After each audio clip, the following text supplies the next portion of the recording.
This is a Glassbox Media podcast.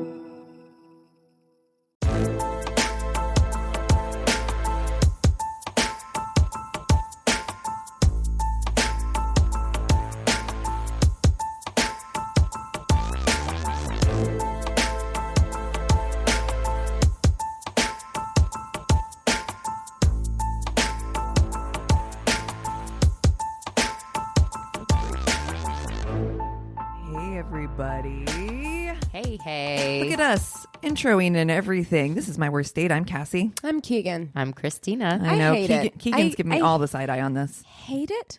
I know. We ain't having an keep intro. getting told that we have to Be professional. Yeah. Ooh. Ooh, we're on the charts now. And You should be professional. First of all, never tell me what to do ever again. no me diga a que hacer. That's how you say it in Espanol. Don't tell me what to do. That feels like ever. a phrase I should have learned like right away. Of any phrase, I should learn that in every language. Exactly. That's all I need to Don't know. tell me what to do. Don't tell me what to do. And former le bouche, shut your mouth in French. So I got that one. There we go. I learned that one early. Shut your mouth. Shut your mouth when you're talking to me. You shut your mouth when you're talking to me. Well, that's very welcoming. So. Yes, to all of our new listeners, hi, welcome. Hi. Hi, hey there. Hello. Yes. Bienvenue. So I've been, of course, on a Twitter rampage as per usual because I fucking live for Twitter. One of the things that was like trending this week is this guy, Jesse McLaren, posted, "What piece of pop culture has ruined your first name?" And of course, he's like Jesse's girl for him. And I'm like, that's hilarious. I don't know that I have one because I don't think Cassie has ever been in a pop culture thing. It does rhyme with Lassie though, so that was fun as a child. I have nothing. The as ones Christina. that were my favorite were the ones that were ruined by Key and Peele, like Jake Quellen and like Aaron. Aaron. Yeah, That's not ruined though. I Balake. kind of I feel like that's been enhanced. improved. Yeah, improved. If I was Aaron and I got to be Aaron, It's way better, honestly. There are enough errands. We've had enough. Yeah. As someone who could never find their name on a keychain, yeah. this is not an issue for me Yeah. at all. but I did. But Keegan, wasn't there besides Keegan, Michael Key, No. like no one else? Not really. I mean, there's Andrew Keegan who did start a cult, so there's that. But other than that, I mean, there's not a lot of Keegans. Yeah, And they're mostly dudes, sure. so it's kind of like it's not an issue. Yeah. It's a non-issue. I did like the Harry Potter was like, Oh, I know. He's like, I see your first name and I raise you both of my names. Yeah. Can you wow. imagine if you were born, like literally, like you were born in like 1990 and you were named Harry Potter and they were like, yeah, it's a totally normal British name. And then all of a sudden, oh those god, books are written and you're like, fuck. yeah, It's like people named Alexis now. oh or Alexa. God. Alexa. Yeah. Mm-hmm. Yeah, Siri. it's terrible. Oof. Or I went to school with an ISIS. Ooh, That was a that's bummer tough. for her come like, 2003. Yeah, that's tough. Yeah. That's not no good. Trying to think of another one. Anyone named Karen. Oh, these sure. days. I know. There was somebody on Or- there that was yeah. like Karen. She's like, just imagine. Or Chad, Oh, honestly. yeah. And we B-Rad. look, we have contributed to the Chad issue. The Chad. the Chad issue. The hanging Chad. The Chad Exactly. debacle. Oh, man. Well, Christina, did you ever have people call you X-Tina after Oh, like Christina totally. Aguilera? Yeah. All Yeah. the time. Shit, I think I've called you that. Yeah. Yeah. I've been ex Tina, ex Ina, which is more correct because if you're doing it after like Xmas, you're just Xing out the. But yeah, that's about it. That never bothered me too much though. Yeah, I can't think of any pop culture things though with Christina. With Right. Christine. Yeah, We've I think survived. we're all marked safe. Yeah. We can all mark ourselves, ourselves safe from the pop culture name debacle. Yeah. Guys, did you guys hear that the Super Bowl halftime show has been announced, and it is J-Lo and Shakira. Wow. I am super excited. That is going to be one hot and spicy halftime show. Did I watch a 14-minute long video of how Jennifer Lopez learned how to pole dance? Yes, I did. Yes, I did too. Holy shit. Dude. First of all, she's 50. Fire. 50. And she is the most fire body I've ever seen on anyone ever. Yeah. Ever. Well, you know what she attributes that to? Not she doesn't drinking. drink. God, she doesn't drink. damn it. I know. Oh, you don't drink. Yeah, I know. But when this episode comes out, you and I will be smack dab in the middle of Sober October. So I am expecting by the end of October that we have J-Lo You bodies. look like J-Lo. One month. If my skin hasn't fixed itself, Yes. if Immediately. my body hasn't tightened itself right up, Yep. I will be very disappointed. You'll be going back to drinking. Here's what I think. This is my opinion. So supposedly we put a man on the moon like in the 60s. Supposedly. Wow. I know. We absolutely did. Hey, I'm Keegan, just being can you come in here real quick and shut the door, please? Come in here real quick. We need to We talk. need to talk about Christina. So, okay, that was like in the 60s. So why is it that like dieting takes for fucking ever long? Why do we not have a pill that makes you skinny right now? This is so did. stupid. We did. They're called They're called uppers. fen-phen. Yeah. And Cocaine. cocaine. I know. Cocaine? Excuse me, do you have any of the cocaine?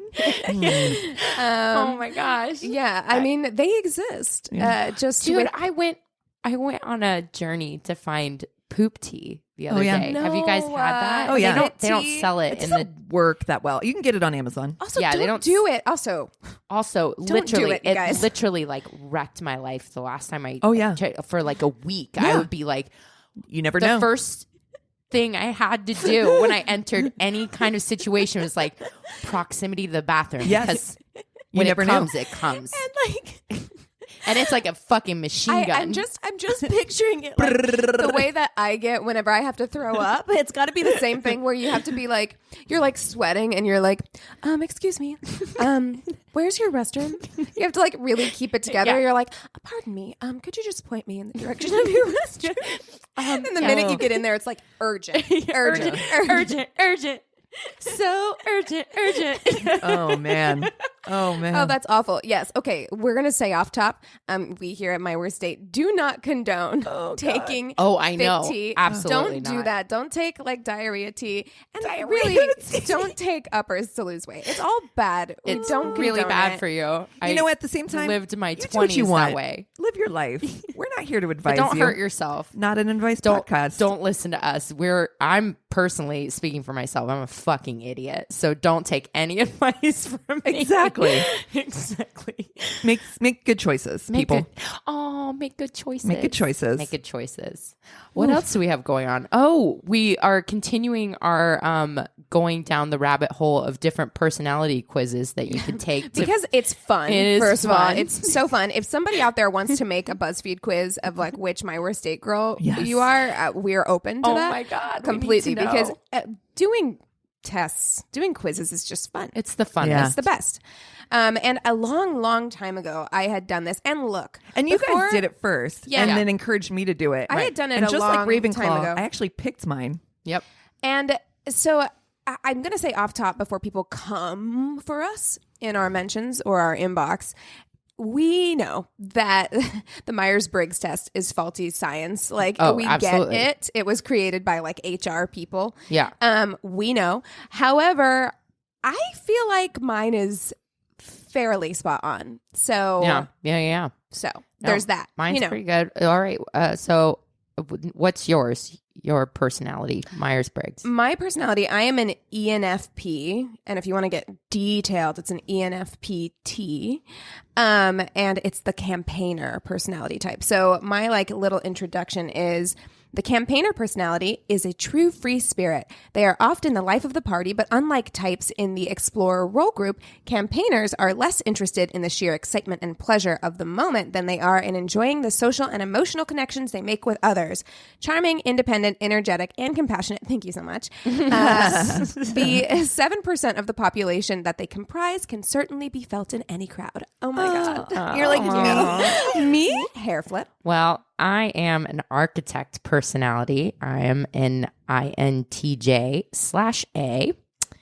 and it's pretty spot on as well.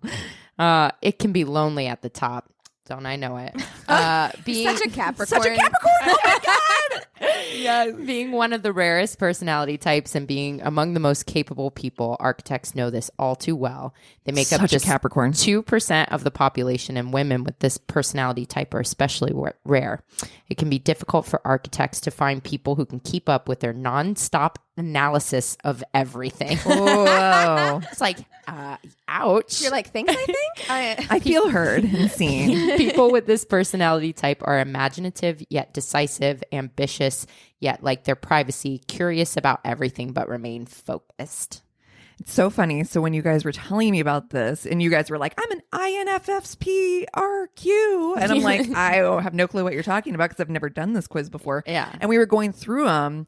And just like knowing I was a Ravenclaw, just by the sheer small description, I was like, I bet I'm an entertainer. And then I took the quiz and I'm a goddamn entertainer. Yeah. And also, know myself. it Know makes- thyself. It makes sense that you're an Aries and an entertainer. Yeah. I'm like, I might as well be a Leo and an entertainer. It's the same, right? Like that is. So the introduction is, if anyone is to be found spontaneously breaking into song and dance, it is the entertainer personality type. It's true. Entertainers get caught up in the excitement of the moment and want everyone else to feel that way too. No other personality type is as generous with their time and energy as entertainers when it comes to encouraging others, and no other personality type does it with such an irresistible style. I see that. I do feel like What's the letter breakdown? Oh, for it? sorry. Let me go back to it real quick. Boo, boo, boo. ESFP. ES. Is there an S? SFP. So sensing. Oh, okay. So it's extroversion or introversion, right? yeah. I'm extra. You're extra. extroversion. And you're introversion. introversion. Sensing, which is me, and intuition, which is you guys, Yep. right? Yep. And then how to make decisions, thinking or feeling. Mine's feeling. for sure. Feeling. Thinking. And then how you deal with the world, judging or perceiving. Judging. Perceiving. Big fat J. Up here on my high horse. Judging all of you peasants. Judging. So really, I think the only difference between yours and mine, Keegan, is Yes. the S and Exactly. the N. So I'm a sensor and you're an intuitive, Yep. which is weird. That's not intuitive, but intuition Yeah. based. Oh, that's funny. Yeah. So it's funny because when you were reading yours to mine, that was the second one. I was like, I'm either going to be probably an entertainer or A campaigner. campaigner. Yeah. That's so funny. Yeah, I feel like mine is very spot on for me. I've looked at other, like, if you're an ENFP, you might be like this. And I was like, oh, I feel heard. Yeah. I'm like, I really need to take a look at my personality because not only am I a Capricorn and a Slytherin, now I'm like this. And other notable architects. Yes, I just I need to know. really need to look at this. We've got Elon Musk. We know how we feel about that. Christopher man. Nolan. Ooh, I like Vladimir Putin. Oy vey. Arnold Schwarzenegger. Oh, oy. Colin Powell. I mean, come on. What Can't the catch fuck? a break. But you got Michelle Obama. I do. Nice. Just like it's really Tywin Lannister. He's not even a real person. I hate And that they he's do on- characters. He's kind of the worst, too. Like, Tywin Lannister is The worst. not a nice guy. I need to take a deep look inside myself. Find my heart, I guess. Mine are other campaigners you may know: Robert Downey Jr., Robin him. Williams, Love. Quentin Tarantino, on the fence, Russell Brand, Kelly Clarkson, Will Smith, Meg Ryan, Michael Scott from The Office, Spider-Man, Phil Dunphy. Yes, I love Phil Dunphy. Oh my God, Peter Millark. Ooh, don't love that. But and Carrie Bradshaw Oh, and there- Willy Wonka. Willy Okay. Wonka. Yeah, there I'll you take go. All right. Well, Pure my imagination. entertainers, surprise, surprise, Elton John, Marilyn Monroe. Yep. Yeah, There we go. these seem right. Jamie Oliver, Adele, Oh, you got good ones. Jamie Foxx, Steve Irwin, Miley goddamn Cyrus. Dude, I quit. I can't do any more of these personality Adam tests. Levine. I can't feel any Taking more a bad hit about to your myself. personality. My Game Oh. of Thrones character is Ygritte. Ygritte. Yeah. Oh, yeah, yeah. Yeah. Okay. Yeah. They didn't give me a Game of Thrones Captain character. Marvel. Ooh. Yeah, I always had my thing to hang my hat on where I was just like, oh, okay, maybe I'm getting older or whatever. Maybe my looks are fading, but I still got a killer personality. And now I'm learning. I'm like, absolutely do not. Well, listen, I would say that Christ. one Michelle Obama makes up for like That's true. 5 That's Elon true. Musks. That's true. Yeah. Michelle Obama is a fucking queen. So we should do a fuck, marry, kill with these guys. That would be fun. Who Okay. your, With your our- inner, yeah, like your Myers-Briggs twin. Yeah, I'm going with the best. The only one I have, Michelle Obama. So I'm gonna go with Robin Williams. I think I'm gonna go with Jamie Foxx. Okay. Jamie Foxx. Yeah. Okay. Oh, this is This is okay. tough. I know what I'm gonna do. Actually, I do know what I'm gonna do. I'm gonna marry Michelle Obama because that woman is gonna make you your best self. Oh, absolutely. She's gonna pull the best shit out of you. Yep. So I'm gonna marry her. Shit. God, this makes I it know. hard. This makes it really hard because I don't know how I'm gonna do this. I'm 'cause gonna this is tough. I'm gonna fuck Robin Williams actually because I think that it would be fun. Yeah. It's gonna be fun. We're gonna have a good time. Mm-hmm. So yeah, I'm gonna do that, and then I'm gonna kill Jamie Foxx. And honestly, nothing against Jamie Foxx, super hot, would fuck him, but I'm actually trying to decide if I want to marry Robin Williams Yeah. and fuck Michelle Obama. No, I'm gonna keep it as is. I'm gonna keep it as is. Oh, mine's gonna be the hottest take, I think, in the room. You might ask me to leave my own house. I think I know what you're gonna do. I'm gonna marry Robin Williams for sure. Well, yeah, we knew that. We know how much I love Robin Yeah. Williams. Yeah. Like, oh God, just That's a fun marriage. You're gonna have a good time. Love him so much. Yeah. And honestly, I've had a crush on Jamie Foxx. I think he's pretty hot. He's for a long extremely time. hot. And I, as much as I love Michelle Obama, I think I'm gonna fuck Jamie Foxx. And... It's okay. I mean, Sorry. Rough. I think Christina's it's because, like, I think it's because Keegan? it's our personality types that Oh. it feels a little. You know what I mean? Ooh, that I just killed you. Yeah. Like I was like, oh, oh. okay. wow. All right. wow, Well, feels totes personal, but okay. Well, that's fine. That's fine. I think She just killed Jamie Foxx. So I'm and I sorry. didn't take that It was personally. Robin Williams and Michelle Obama. Like, what are we doing? What are the we worst. doing with our This is so lives? weird. I too am going to marry Michelle Obama. Is my dream to be part of a power couple that literally would run the world. And I think with our forces combined, honestly? With great power comes I'm great responsibility. actually scared right now. the I bet she's a suits that I Slytherin think too. that we could wear. And honestly, like we're both tall. I feel like sharing that closet would be like really exciting. Oh yeah, you can wear those like gold boots she had. my Ugh, God, I amazing. know. And actually, I bet she's a Ravenclaw. So that is a power couple that is Yeah. scary to Oh. me. I'm a feared of it. And then, honest, I think I'm going to have sex with Robin Williams too. He's so great. He just is. He seems like somebody that is a really fun thing to do. Was when you're like in so bed with hairy, somebody though. that doesn't He's so take hairy. themselves so Yeah. seriously, and you can have fun while you're Yeah. having sex. Well, That's and I so feel like he would make you great. pancakes in the shape of animals in the morning. Like, you know what I mean? And he'd like bring them to you. yes. Like, I feel like I love it. I love it. Yeah, because people like that tend to be like really genuinely giving too. Because he's like somebody I feel like would squeeze fresh orange juice in the morning. Oh, Oh, yeah. yes. Yeah. Yeah. Yeah, He's yeah, going to yeah. wake up before you. He's going to Aw. get out of bed softly so that he doesn't wake you up. And then he's going to bring you breakfast. He's going to in make bed. sure all the pets are on bed with you. I love And it. this is a hot take, but Jamie Foxx always makes me think of the type of guy that when they're done having sex with you, takes the condom off and just like drops it on the ground What? instead of like getting Wow. up and doing that in the bathroom. Wow. You know? And yeah, I don't see this. I don't know why. There's just something in there. There's like two types of guys.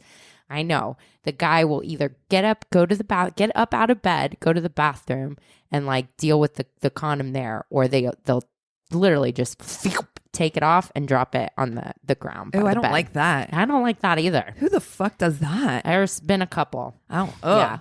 I need Yeah. to get fuck out of here. Yeah. God damn. Like, This that's isn't my a dorm room.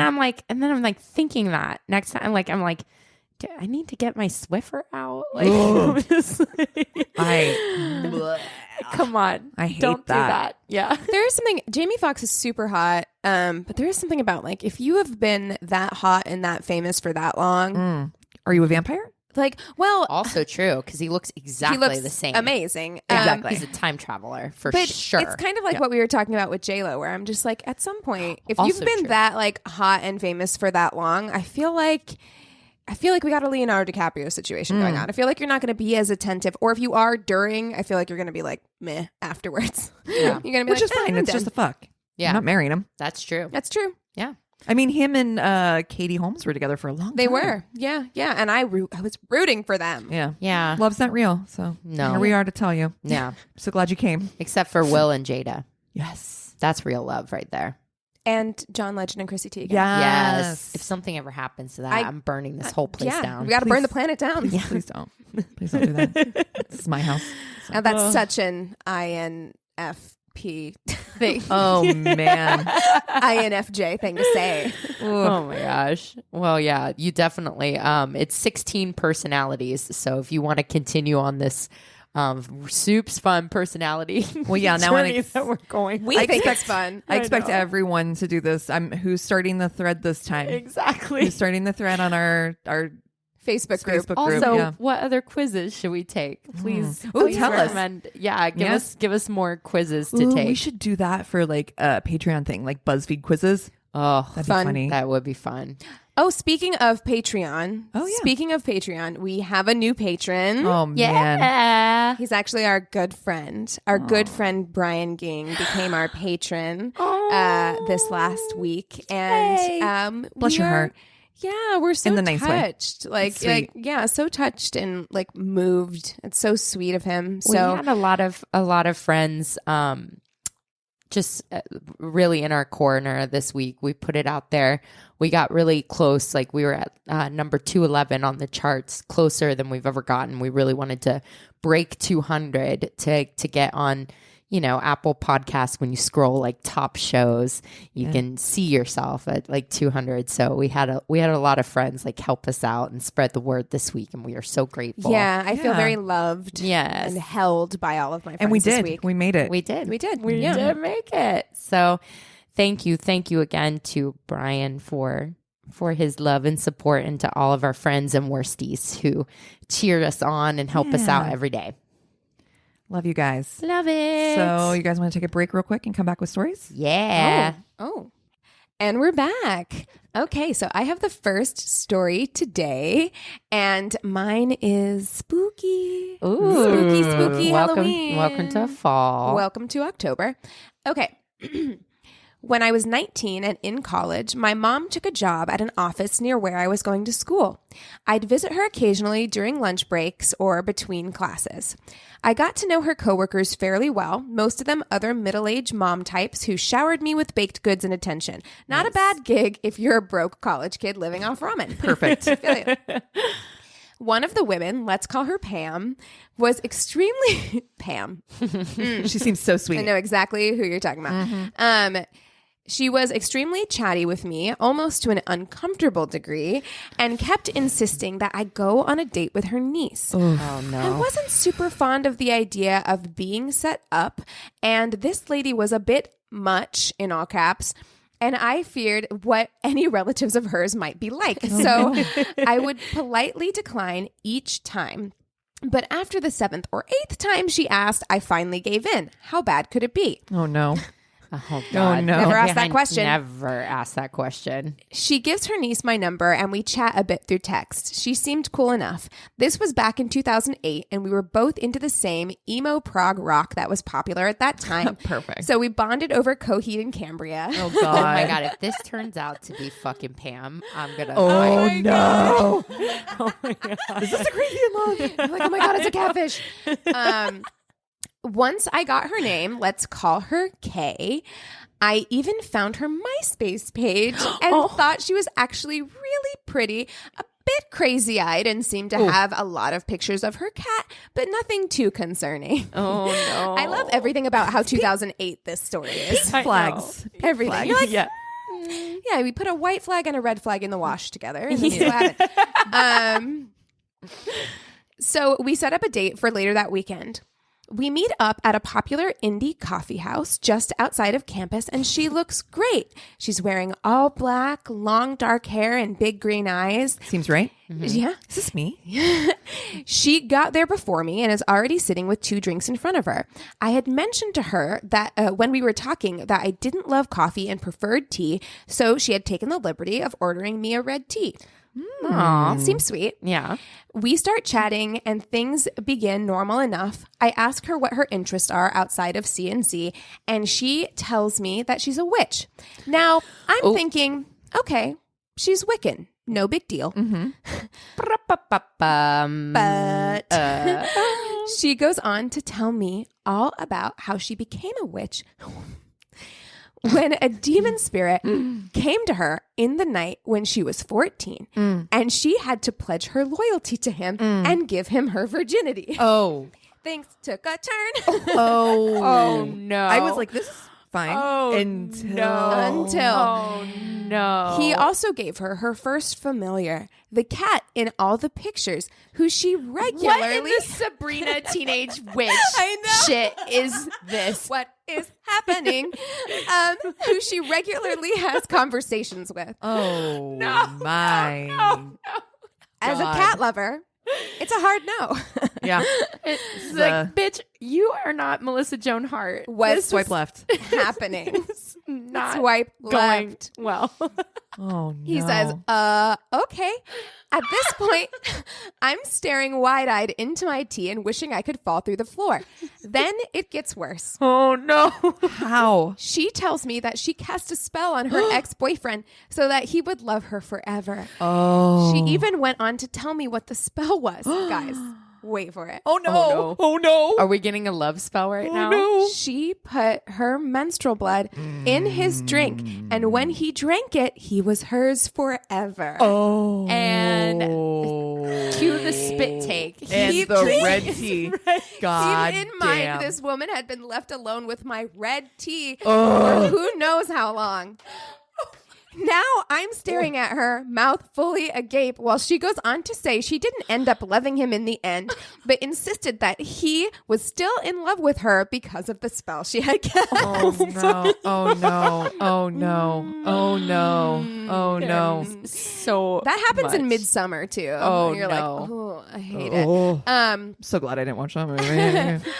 I pushed my tea aside and the rest of the date was a blur. I think I said all of 2 words after that. Somehow I got out of there and promptly sent a text saying I didn't think we were a good fit. I remember her not taking it very well and Shocking. thinking that she 100% put some kind of curse on me. Oh, no. Not able to face Pam back in Mom's office, I told Mom to start meeting me out for lunches from then on. Yes. Anywho, hope you enjoyed this. Pam, Wow. why do you not know your niece is a fucking witch? First of Hey, all, look, unless being Pam is a Wiccan, witch. being Wiccan is fine. Being a witch is fine. Doing that shit, not fine. Not Yeah, fine. that ain't fine. Yeah, Yeah. that's what I was thinking. I was just like, oh, okay, like whatever, whatever she's a floats your witch, boat. whatevs. Yeah. But that shit took a turn. Like, and also, you're gonna pull that shit out on a first date. I had demon sex on a first date. That's what you want to pull out. All right, As an overshare of all overshares. Oh, my God. don't like Okay. that. That mine is also from a guy. Mine is too. This is going to be a real man. Yeah. Hear it for the boys. Let's hear it for the boys. Let's hear it for my man. Oh, God damn it. That fucking song's going to be in my In head your head all forever. Oh my god, day. That is an earworm. Wow. it's gonna weasel its way in there. Shit. Okay. He says, met this girl online and started talking, arranged the date. It was around Halloween. Perfect. Hey. What? So all of her pictures had her in costumes and wigs at what I'm assuming were Halloween parties. Oh, no. I was excited to get to see what she really looked like. Oh, no. Oh my God. Day of the date, she happened to be picking up her new car and asked if she could pick me up. Weird, but no biggie. So she picks me up and says, mind if we grab coffee and drive around for an hour so I can get used to my car? Weird again. Used But- to it?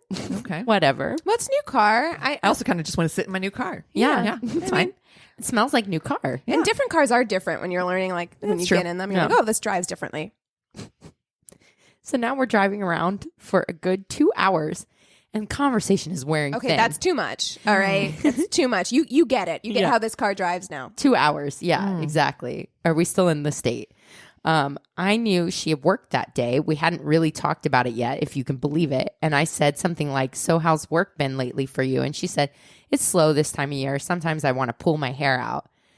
Like a fucking idiot. I decide to respond with, well, don't do that. Nothing attractive about a bald chick. Oh no. Oh no. Oh no. No. Oh no. Oh no. Oh, I want to no. crawl out of my own skin. To which she replies, it's probably a good time to tell you I have cancer. I'm actually wearing a wig right now. Oh, no. And suddenly it all clicked. The pictures with the wigs made sense. Oh no. I didn't know what to do. You can't put your foot any further down your throat than I did. You can't backpedal out of that. I knew I had to say something, so I said, Oh shit. I feel really embarrassed about what I just said. Maybe I should just go. Keeping in mind I'm in her car and have nowhere to go. Just roll out. To which Honestly. she pulled the car over and had me get out. Literally 30 minutes from my house. I had to call my mom to come and get me. I was 32 years old at the time. 32. Mom. I also love that she was like, you want to get out? Have at it. Be my guest. Get the fuck out of my car. I'm not even mad about this at all. Like, good for you, girl. What a shame receipt, though. Like, Oh. I just God. said something like dumb and thoughtless, but oh my God. Oh man.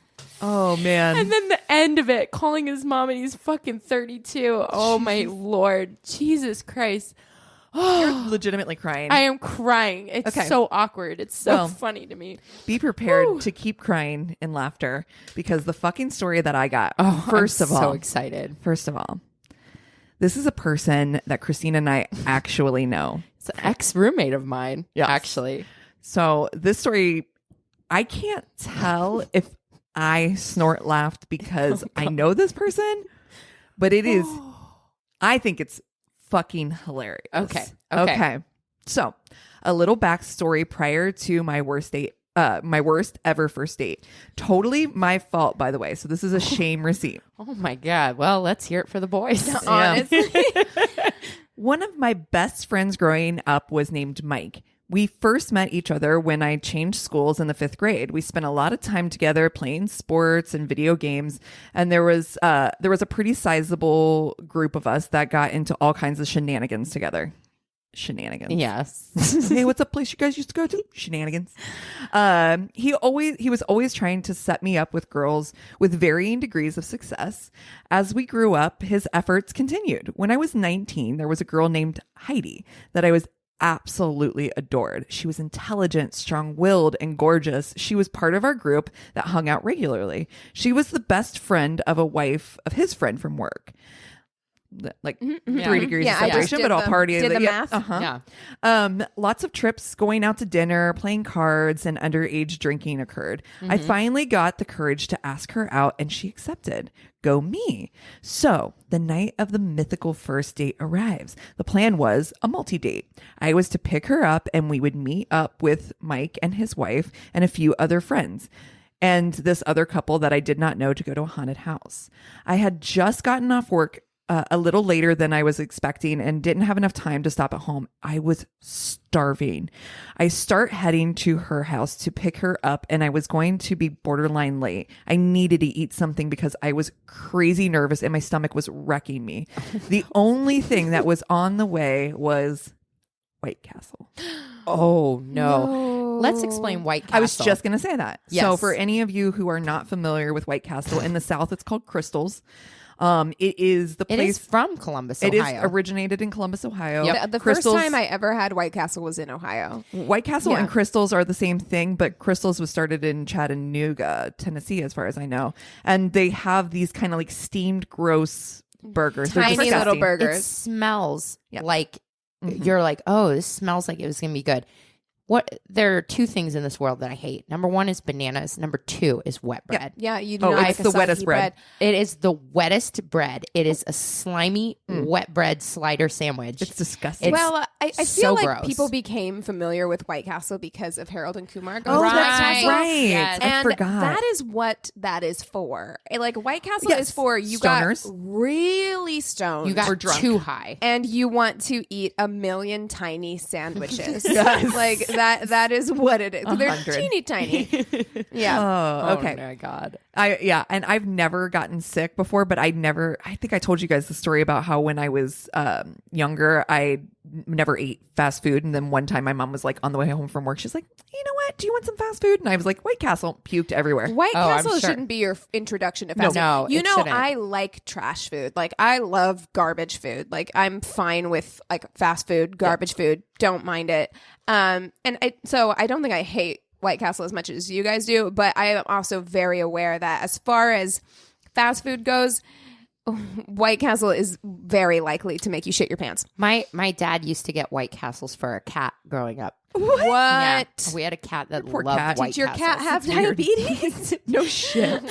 No, our king, all the shit, actually. Yeah. No, that cat lived to be like 20 something. Jesus. Yeah. God. Oh, well, there's the key. Secret to I'm life. immediately going to start buying White Castle for my cats. Immortality. Oh my God. All right. So I rolled up to White Castle and got 6 cheeseburgers. That's too many. No, they're tiny. I know, but No, that still, makes right sense. before a For date, a guy, a 19-year-old guy, this seems right. Yeah. Yeah. I Makes us crushed seem them light. super fast because I had to pick her up in like 15 minutes. Everything so about I this- pick her up, and the first thing she does when she gets in the car is kiss me. I'm super happy about this, and my anxiety And you is smell like through White the Castle. roof. onions. You smell like onions. But best first date? Wrong. We need to drive about 40 minutes to a haunted house. About 20 minutes in, my stomach starts gurgling. Remember those White Castles? Yep, that is a problem. The combination of that plus my anxiety causes the most stinky, nervous farts you could ever possibly imagine. no. I can already tell that she is aware that I'm having issues. This causes even more anxiety, which produces even more nervous poots. I'm furious. I am. Talk about like for me. You guys know how I feel about this. Like talk You about hate it. for me like having to open the door and just roll out like Ralph Wiggum style. Like just roll. I'm like goodbye. I don't want to be in this hot, humid car with you right now. No, you're like cracking the window, you're rolling it down. Do you mind if I smoke in here? I don't smoke. Yeah, Do you have any cigarettes? Lights. It's like, Car explodes from all the gas built up. we get about 5 minutes away from the rendezvous point with the rest of the gang when my brain says, you are going to puke in 10 seconds. Fuck. So I pull over on the side of the state route and then that I don't remember and run around to the back of the car. I throw up so hard that I pop a blood vessel Shut in my up. eye. Oh my God. Oh my god. Here I am on the side of the road in BFE with a bloody eye and just ripping ass like it's nobody's business. Heidi literally does not say a poor single girl. word Oh my god. in my direction the rest of the night. We go to the haunted house. We head back to Mike's place 40 minutes away. We play cards all night and she does not even acknowledge my existence. No. Every time I end up eating White Castle, usually because I'm drunk, I have to relive this horror of a first date. You're you should welcome. never Oh have eaten my at White Castle God. ever again. That should have been Oh. like your like that was like, you know what? Maybe I'll go to Taco Bell instead. Like you Oh know what my I mean? Like, God. oh Just my like god. not farting your ass off in the car, is that enough? And then I- you puke and you burst a blood vessel. Oh my I'm God. just feeling so bad for that girl. Like I feel so bad for her. I feel bad for him. I feel bad for everybody. in that. Everybody. Yeah. That sucks. The thing I remember the most about him, about living with him, it's a vivid memory. He had a very specific ashtray when we lived together. It was like one of these like Art Deco, like standing ashtrays. Do you know what I'm talking about? Like had its own stand. Yeah. And so it's only like this wide at the top. But this Like a small pancake. This motherfucker could Jenga the most amounts of cigarette butts Oh my and God. ash Oh, on no. this thing. I mean, it gives me anxiety to think about. Honestly, everything about that sounds like the most like early 20s I was just gonna roommate say. situation, because it Totally. was like you always own one really obscure piece of furniture where you're It's like the barrel table. yeah, you're like, someone went to a thrift store and saw this and was like, must have it. Yes. And then also you're not like mature enough to empty the ashtray out like consistently enough. I had roommates who smoked and it was terrible. Like they smoked inside all the time. Ugh. Ash on every surface of our house. It was the worst. Yeah. Wow. Oh, Yeah. Whew. we've all lived in these conditions. That's I the mean, problem. yeah, Early and 20s, man. That's your early 20s. That's your early 20s. Everyone's got to go through it. It's a rite of passage. Yep. Okay. Yep. Okay, so I was inspired by both of you. So I was inspired by Cassie to do one that wasn't a murder. Okay. And I was inspired by Christina to give you guys a history lesson. So Yay. that's what we are going to do today. I like history. Cool. And I'm going to preface all of that by saying, all of this by saying that it is difficult to find like information, like accurate information about these things because they happened so long ago. Mm-hmm. And so I took the most interesting facts from the sources that I looked at to weave the best story together. So who knows if they are 100% accurate. I don't want you to be in my inbox as a historian, actualing me. Oh, about actually, this shit. don't. Well, actually, if there's more to the story and you are a historian, Oh, I would love to actually, know. Message us. Yeah, message us. Let us know. But I got all of my information from royalcentral.co.uk. And also, there's a new podcast called Noble Blood. Oh yeah, I've seen that. Yeah, it's How good. is it? I enjoy it. If Okay, you like great. history, I love it. They're short. They're like 30 minutes. Love it. They're good. I enjoyed it. So I listened to. They have an episode on this, and then I got everything else from that website. So Sweet. I'm going to tell you the story of King George IV and his wives. So, his first wife is Maria Fitzherbert. Okay. Now, Maria Fitzherbert was born Maria Smith, and she was the granddaughter of a knight, and she was raised strictly Roman Catholic. At 18, she was married to a wealthy landowner who was twice her age, named Edward Weld, and 3 months into their marriage, Edward was thrown from his horse and died from his injuries. 3 months in. Wow. So because his death was so sudden and so early into their relationship, he had not done anything to his will. He had not made her his like beneficiary on his like will. So she was left with nothing, and all of his money went to his younger brother, all of his money and all of his estates. Shit. So she was, to avoid being completely like destitute, she had to get married right away. Mm-hmm. So she ended up marrying a man named Thomas Fitzherbert. So it's during her marriage to Thomas Fitzherbert that she has her first encounter with the Prince of Wales, George IV. So he was 18. She was 6 years older than him. And Maria and her husband are riding in their carriage, and she spots George on the street, and she like turns to tell her husband like, hey, I'm gonna get out here. There's the prince. Oh my God. Oh my God. There's the prince. And when she turns back to look behind her, he is running after the carriage. They make eye contact. He is immediately like love at first sight. Holy I fucking shit. love her. Runs after the carriage behind her. Slow down. Yeah. Moving too fast food. Yeah, moving too fast food. And at the same time, she's like, "That's the prince." So if you could slow the carriage down, just a skosh. a taint, that'd be good. Yeah, she rolls out. She Ralph Wiggum's out of there, out of the carriage.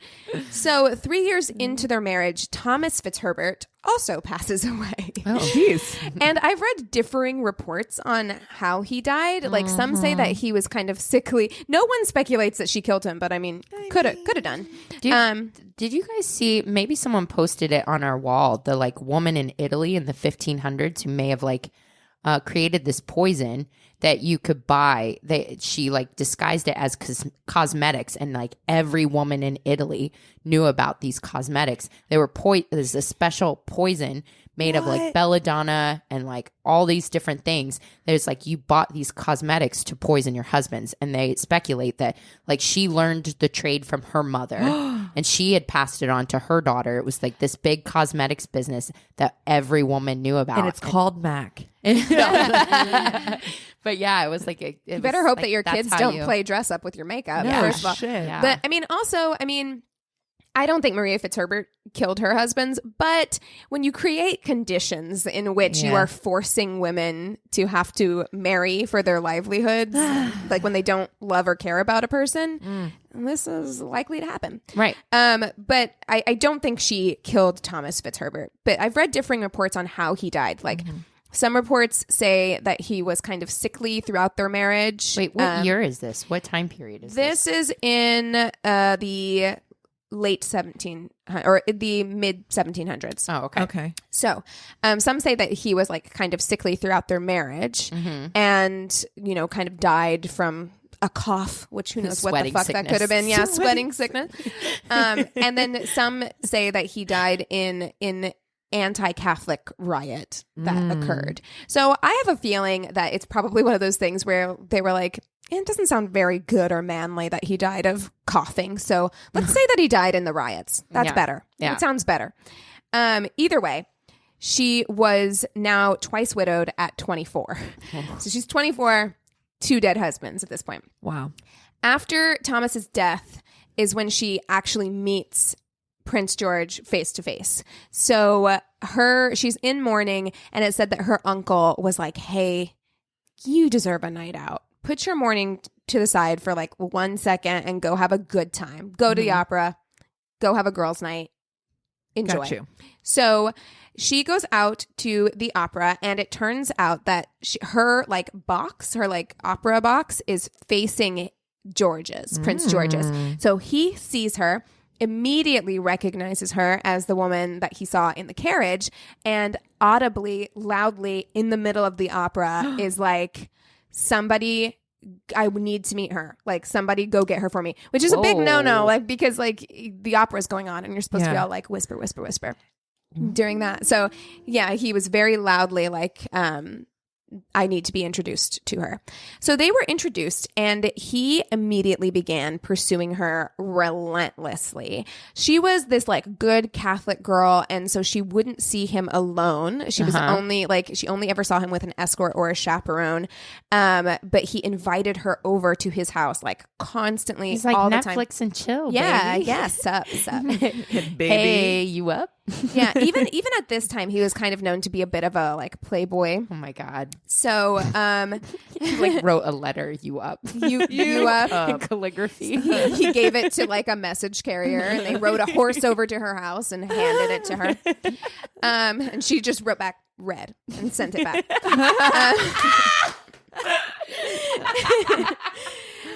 Eventually, he did ask her to marry him, but she flatly declined. She knew that she could never marry him because she was Catholic, and legally, the heir to the throne could not marry a Catholic. There was the Act of Settlement in 1701, which forbade Roman Catholics from sitting on the throne.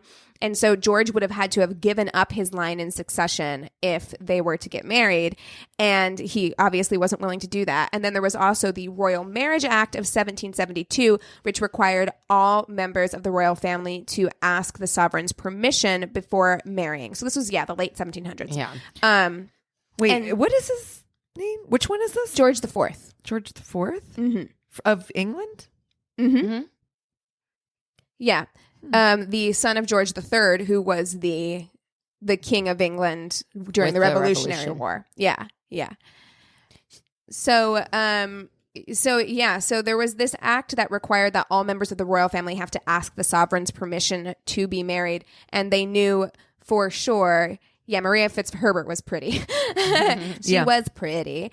And so they knew for sure that the king is he passed this law. Like, he is absolutely never going to allow his son to marry a Catholic. So Nevertheless, George was obsessed. He ended up taking one of his daggers. This is where it gets wild. He took one of his daggers and stabbed himself in his side.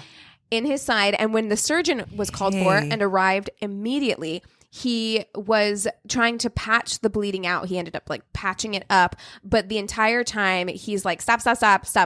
Go get Maria Fitzherbert. Someone fetch her and tell her that I've stabbed myself. And if she doesn't come, I will pull off my bandages and let myself bleed out and die. Okay. Drama. I know. Such a drama king. A drama prince, That's if you will. not okay. Like it's so not okay. So you know what it reminds me of on a grander scale is that scene in The Notebook where he's like hanging from the Ferris wheel and he's like, say you'll go out with me or I'll kill myself, essentially. Like I'll let go and die. And it's like, that's manipulative and not cool. Yeah. So of course Maria came, but she ended up going like, she was like, this is going to cause a scandal if I just go and meet the prince by myself. So she was like, one quick stop first. We have to go pick up my girlfriend. And that girlfriend was like, what's going on? Child, let me get my tea hair. Exactly. I'll be right out. Let me go get my tea hair. Let's go. I am ready for the gossip, right? These people were bored AF. Like anything like this would be like, amazing. Yes. So she acted as a chaperone for their meeting. And when Maria arrived, he demanded, which is never how you want to be proposed to, he demanded that she agreed to marry him or he would rip off his bandages and bleed to death. When she refused, he started ripping off his bandages and pulling out the dressing from his wound. And so she was like, okay, fine. I will fucking marry you. Just stop doing that. So I hate it. It's terrible. So she agreed to marry him, but she knew that like in Noble Blood, they kind of say that like her and her girlfriend like got back in the carriage and they were like, that wasn't binding, right? Like he forced me into a proposal. Like, and her friend was like, child, you don't have to do anything you don't want to do. Yeah. She a good friend. Don't let him push you around. So she knew that she couldn't actually marry him. And so she fled to France and she did not leave. Ghosted. Yeah, she ghosted. She deuced out of there. She did not leave. This planned for a long time. I can't get out of this vacation. I can't get out of it. She left no forwarding address. She was like, goodbye. And whenever he couldn't find her, he was so distraught that even without knowing where she was, he sent envoys all over the continent looking for her. He sent so many couriers from England to France and so often that the French government became suspicious and began arresting couriers on suspicion of espionage. Sure. Wow. Because they were like, why is the prince sending so many people into this country? Like, what's happening? And they're like, have you seen Maria? Yeah, they're like, I'm sorry, let me pull up her oil painting real quick. Look how pretty she is. So Prince George wrote countless letters and he sent tons of gifts like all over to people who might know her throughout France and Belgium, insisting that he was in love with her and that the two would be married whether it was legal or not. I don't care what my dad says. We're going to get married. And he said that his love for her was so true that he would deny any marriages that his father, the king, set him up with. He's like, I'm going to say no to anybody because I love you so much. His face looks like the person who's like, I don't want to marry. He totally does. This little weasel. Look at how little his head is. It's the smallest head ever. It's the smallest head I've ever seen. Ever. My God. And so after a year of essentially being like exiled, Maria was worn down, first of all. He wore her down. And then on top of that, she was getting like all kinds of proposals from like a real sleazy French guy where she was at. And she was like, ugh, I don't like this. So I'm tired. I want to go back to my friends and family. I want to go back to London and, fuck it. So she ends up going back to London and agreeing to marry the prince under the condition that it be done in secret and through the church. She's like, I need to be married in the eyes of God, even if I can't be married like legally. So the two were married in Maria's home. They couldn't find a priest to marry them because to do so without consent of the king would be considered treason. Oh. So George found a clergyman in Fleet Street prison and paid off his debts under the condition that he agreed to perform the ceremony. Wow. And it was like 500 pounds or something like that. He's like, I'll pay your debts. I'll get you out of prison. But you have to agree to marry us. And then GTFO out of the country because dad's going to be so pissed. My dad is going to be so mad, you guys. God. So mad. So for years after their marriage, they lived in harmony together, but in separate houses in Brighton overlooking the ocean. Their marriage was something of an open secret. They threw extremely exclusive, intimate parties with selective guest lists. Because it just made it more like, ooh, fun. Like if you got invited to one of those parties, you were like, oh my God. You guys, I don't know if you saw. Guess I what I'm doing this weekend? But I got a special invite. I was on the guest list. So George IV was very well known for his vices. It's kind of like the number one thing he was known for. And his wee tiny head. His wee little bitty head. Baby head. But during their marriage, he drank, he gambled, he ate to excess, gaining weight and eventually accumulating a debt amounting over £600,000. Which in today's money is 65 million pounds. Holy shit. That's pounds, yo. 60 pounds on pounds. Yeah. 65 million pounds. Oh. And it was more than he could ever hope to pay off. Even being like the prince and having that kind of like exorbitant allowance and stuff like that. He just couldn't. Yeah. He's not Bill Gates. He's not going to have that kind of money. Got that kind of money. He's a trust fund kid. So after 10 years of marriage to Maria, he ended up in the humiliating position of having to ask his father and Parliament to help pay his debts off. And they agreed to pay them off. They were just waiting for this moment. They were like, They agreed to pay his debts off, but only if he agreed to leave Maria Fitzherbert and take a Protestant wife of their choosing. Ooh. And they were waiting. They were waiting. They were like, TikTok, bitch. Yeah, enjoy your time. Have fun. And so he really had very little choice but to agree. I mean, other than, I guess if we are under the assumption that love conquers all, the two of them could have like... Sorry. What? Yeah. The two of them could have like gone and lived poor. Yeah. And he could have given up his line of succession to the throne, but he's like, no, I love you, but I love my money more. Yep. So they chose a wife for him, and they chose his first cousin, Caroline of Brunswick. Oh, jeez. Ooh, I don't like Does she also have a tiny head? You know what? I don't know. I gotta we look can that find up. out. Caroline I'm gonna of look Brunswick. right meow. And sips tea currently. King George. There he is. Hold on, sorry. No worries. All right, Caroline of Brunswick. I gotta see this. Oh. Not cute. Oh. Well, Prince George didn't think she was cute either. So there's that. She looks like she has rosacea. They tried. I can tell in this picture that the oil painter was like they were like, you need to work your magic. You need to Facetune this oil painting. But her eyes are so close together. Maybe that was hot. Maybe this is incest. Yeah. Maybe it's incest. Yeah, maybe it's Maybelline. Yeah. Maybe it's incest. Even as a child. Oof. Oh, that's wrong. Maybe it's incest. Oh, I can't wait to see what their daughter looks like. Oh, Charlotte? Ugh. Yeah. Okay. So, Maria. Oh, come on. She's not that bad. Oh.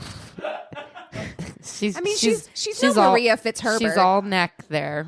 All neck. I think long necks were supposed to be sexy. That's a thick neck. It is a thick And a weird head. What is wrong with her head? Guys, maybe we should be blaming the oil paint. Okay, so Maria learned that her relationship... This is I love how everything in this story, it's like so old timey, but could totally be applied to today. And the way that people still don't communicate in any real way. Absolutely. And are motivated by taking care of themselves and not anyone else. Yeah. Yeah. Wow. God, I feel that was personal for you. Felt very pointed. So Maria learned that her relationship, she'd been in a marriage with this man for 10 years. They'd been married for 10 years, a decade. And she found out that her relationship with George was over through a letter written to her by Parliament. Parliament wrote her a letter and was like, your relationship with George is done. You guys are not together. The government, you got a government issued breakup letter. Like fucked up. It's like has seals. It's very official. There's a ribbon on it. The government even began a campaign giving impassioned speeches. Whoa. Yeah, they were going hard, stating that the, quote, rumors that George had ever been married to a Catholic was nothing more than gossip and salacious lies, and it all but disappeared from the official record. They were like, this is hashtag fake news. Yeah, hashtag fake news. Man. Wow. Yeah, and they pretty much wiped it from like the official record. Like all records that they were like legally married were gone. So yeah. So Maria once again found herself without a husband. Like here she is, probably 34 now, and she's like, God damn. They're slippery, those husbands. Yeah. George met his next wife, Caroline, on their wedding day and was less than impressed with her appearance. Keep in mind that at this point, that picture you showed me, yes, his head is tiny, but he still looked young and fairly like fit or thin or whatever.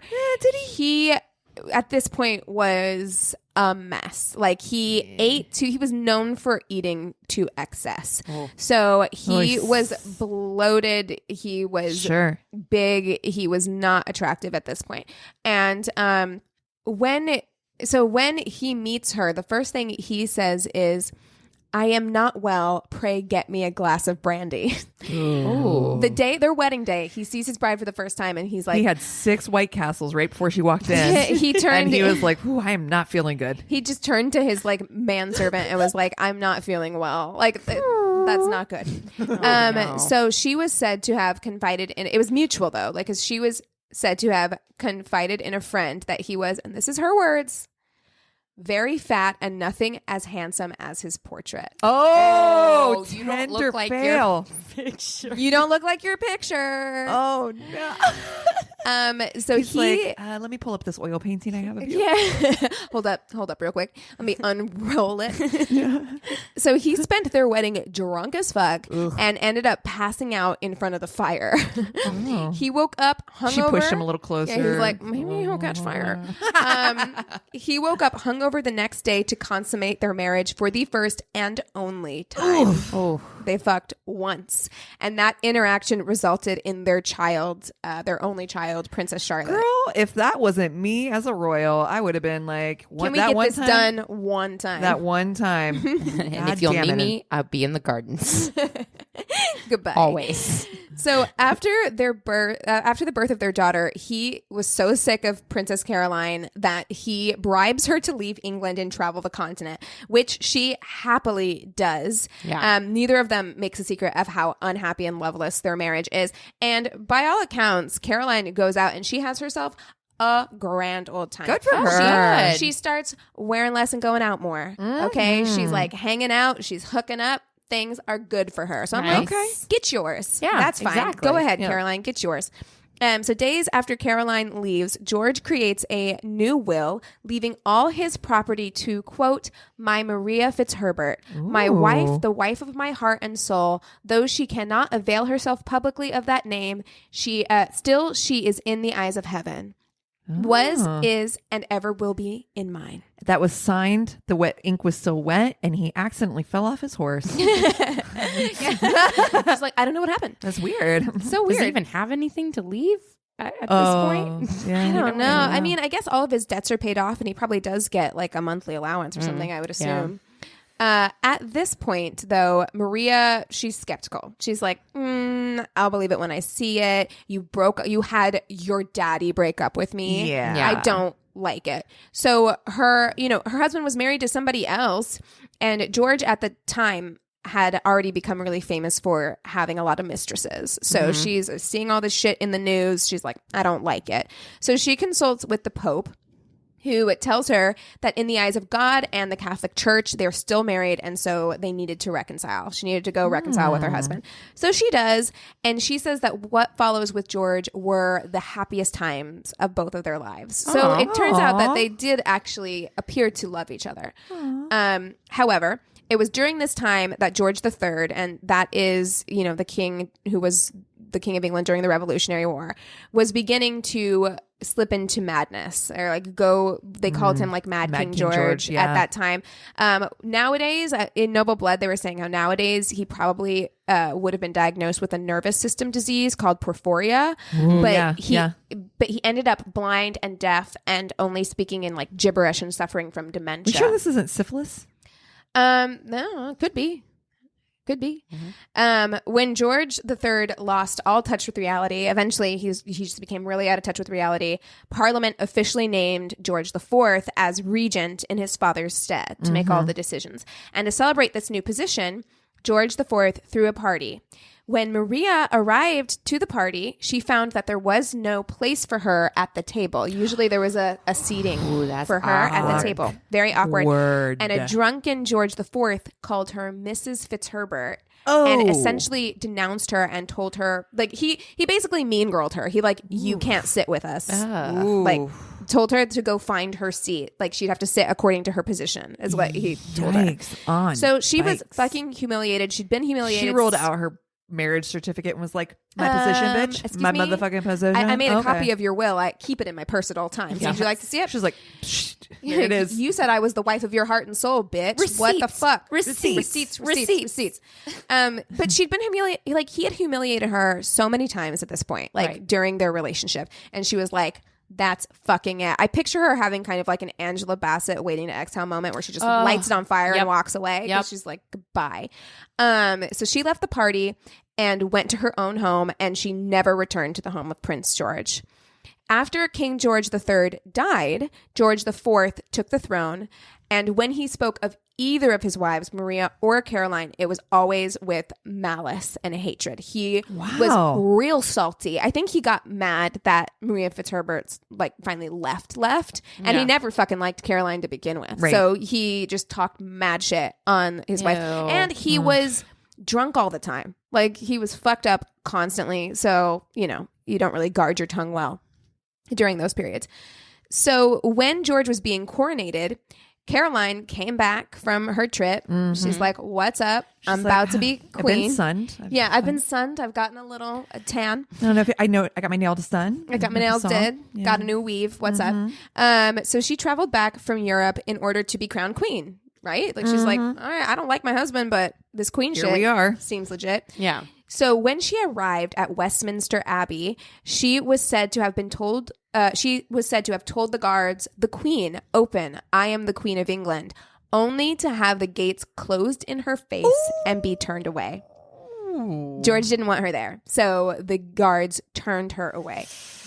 So she became kind of, even though because people hated George IV so much, they tended to side with Princess Caroline most of the time in the press. This was just too juicy for the gossip rags not to pick up. And so she became the laughingstock of London. After retreating from Westminster Abbey, and ended up dying 3 weeks later at the age of 53. Oh, yes. Shit. She was buried under the inscription, "Here lies Caroline, the injured Queen of England." Ooh. Ouch. Don't like that. Final burn, huh? Yeah, right? Get it in. One last dig.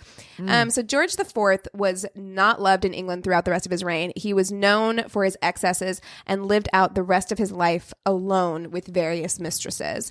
He was an obese alcoholic who was addicted to laudanum, which is like opioid drops, and who commissioned a special corset to be made to contain his he had a 50-inch waist. So when he had a portrait taken, he had a special corset made to try and make himself appear stronger and fitter. Yeah. Seems like a really just fun person. Yeah, a great person to hang out with. He drank more for breakfast than I'll have on an entire Friday night. He drank some like at each meal, like for breakfast, they broke it down. It was like several glasses of brandy, several glasses of champagne, several glasses of scotch, like for breakfast. For breakfast. Morning. I know. I say this and like we're recording. It was like 10:50, and I was like, listen, these agua frescas are 4% alcohol by volume. We have to say we were on the White Claw train first. If you haven't tried the spiked agua frescas, very delicious, especially the mango flavor. Yeah. Big fan. So, yeah. And so in addition to that, so his breakfasts were not only did he drink a lot, but he ate like an entire day's worth of food for breakfast and then continued to do that throughout the day. And his daily doses of laudanum exceeded 100 drops per day. Good Lord. Yes. And I say all of this not to be fat shaming, but because it is relevant, because he actually ends up dying because he ate himself to death. He like ruptured his like insides from eating so much. Wow. Like that's how he ends up dying. So I didn't even know you could do that. yeah, apparently. Shit. Yeah. Dude, you haven't seen Seven? Oh, true. Oh, that's Whoa. true. What's in the box? That's true. What's in the box? So towards the end of his life, he wrote to Maria Fitzherbert asking her to come to him because he feared he didn't have much time left. Maria wrote him a letter hoping for his swift recovery. She's like, get well soon, but I'm not going. Like, Wow. which Good can you for blame her? And also I think at this point look how they started their relationship. I think at this point he had been threatening, like, I'm going to die. I'm going to die. You have to come to me. These kind of weird, dramatic things for her to come to him. Overtures, yeah. So she waited for a response from him, but was like kind of insulted that he never responded to her. But he didn't respond because at this point he was so ill that he couldn't. And he kept her final letter under his pillow as he died. So, but you could have fixed this years ago. Yeah. You kind of fucked this up Too yourself. little, too late. Yep. He was incredibly unpopular. The obituary in the Times read, "There never was an individual less regretted by his fellow creatures than this deceased king. What eye has wept for him? What heart has heaved one throb of unmercenary sorrow? If he ever had a friend, a devoted friend of any rank of life, we protest that the name of him or her never reached us." Ooh. Wow. So they were like, oh, fuck this guy. Worst obituary ever. Yeah, nobody liked him. Wow. However, King George IV had one request upon his burial, and that was that he be buried with a miniature portrait of Maria Fitzherbert. So when they were young, they had, which was a very common practice at the time, they had exchanged mini portraits like in like locket size. Yeah. And like he had hers and she had his. So he requested, even though he'd been married to Caroline of Brunswick, he requested that he be buried with her miniature portrait. So he was. And when Maria was informed of this, she was said to have wept. So she was probably the only person Apparently. who cried for King George IV. Well, and yeah, she should cry for him that he wasn't a better person. right, I'm sure That she is- wanted him to be. Clearly, yeah. there was something about him that she loved. Right. Because she kept his miniature portrait with her for the rest of her life. So there was love there, but he Sure. was an incredibly flawed, probably very childish. Yeah. Person. Sounds very immature and childish Yeah, is what this yeah, is all boiling yeah. down to. Yeah. Well, and like at this same time period is when like Marie Antoinette and like all the shit was going down in France. And Yeah. like, I don't know. It's like this really weird time period between like old timey and modern times or Yeah. whatever, where it just feels like such a transition. So sometimes history stories of especially royalty during this time, you're like, they seem so Out of behind the touch. time and Yeah. out of touch with what's happening. In the real Well, world. and it's so, this was also like a very, very decadent time. Right. You know, like this is when people were living to excess, you know, especially like if you had money, you were just like living to excess. And what really has changed? I mean, if anyone has visited Rich Kids of Instagram lately, don't do it. But it's like, Matt, I know it exists now. oh, Yeah. oh, it's terrible. Oh, it's awful.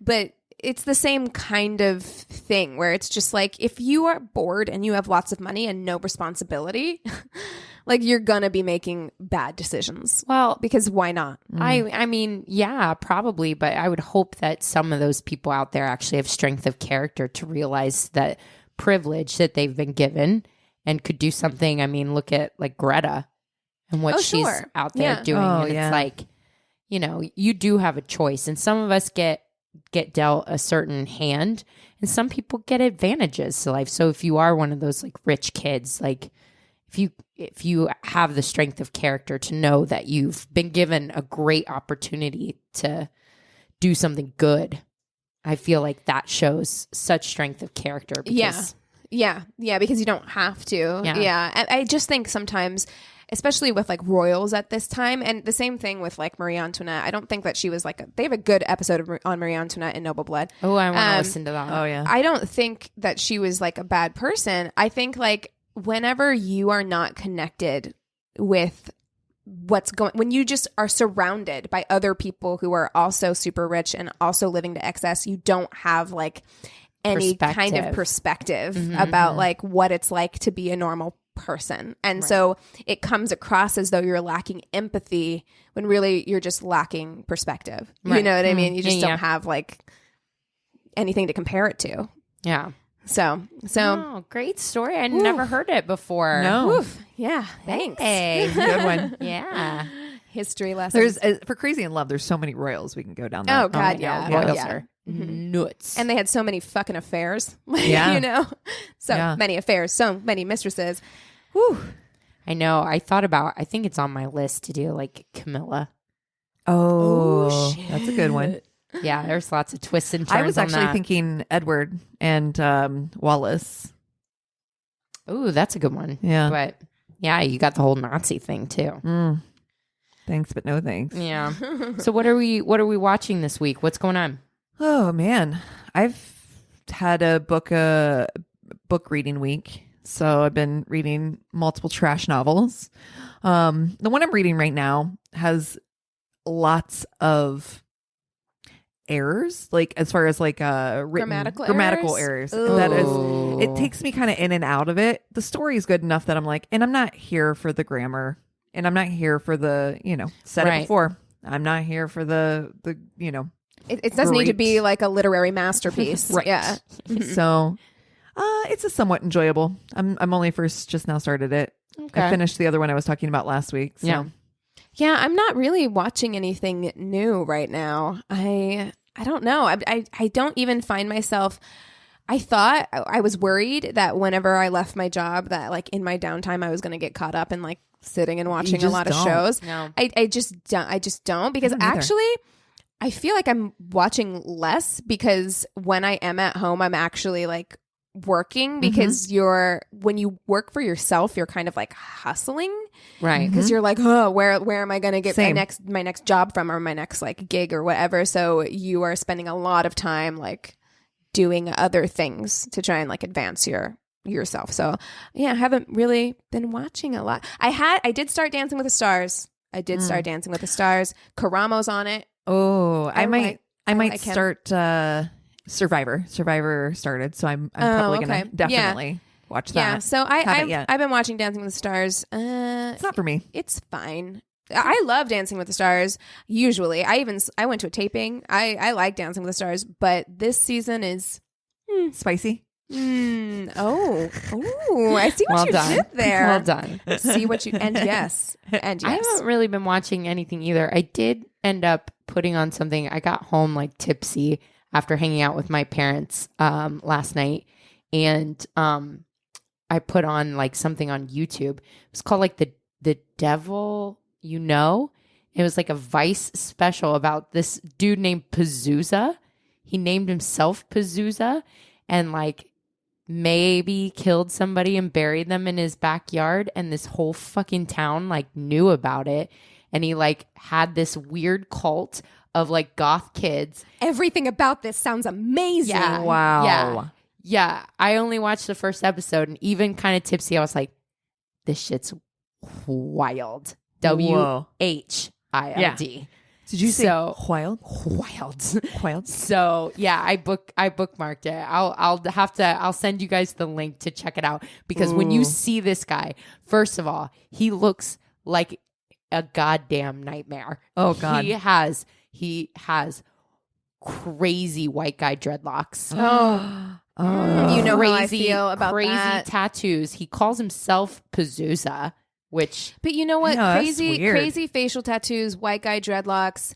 This sounds like a gang of teenagers would be like, "You are my god." Exactly. Yeah, I see that. Exactly. Yeah. Mm-hmm. Yeah, it's pretty wild so far. So I'll let you guys know how it is and go from there. So yeah, if you've got stories, we want them. Short or long? Yes. Go and write them into us at myworstdatepodcast@gmail.com or go to our website, myworstdatepodcast.com. We're constantly taking stories. We love the stories that you guys send, and they're so funny. So, And can I put a request for spooky stories? I want spooky stories. So if you have them, I'd love to tell them. And then also, let's get a jump on holiday stories. Like I took my date home, or they took me home. The meet the parents. We love those. I love a meet the parents story. Love those stories. They're so awkward. All of the cringe. I want them. So. Yes, and you can also join our Facebook group on there and like hop onto Patreon. We got lots of fun stuff. And yeah, that's pretty much it. Awesome. Yeah, thank you guys so much. We love you. Cheers. This is a Glass Box Media Podcast.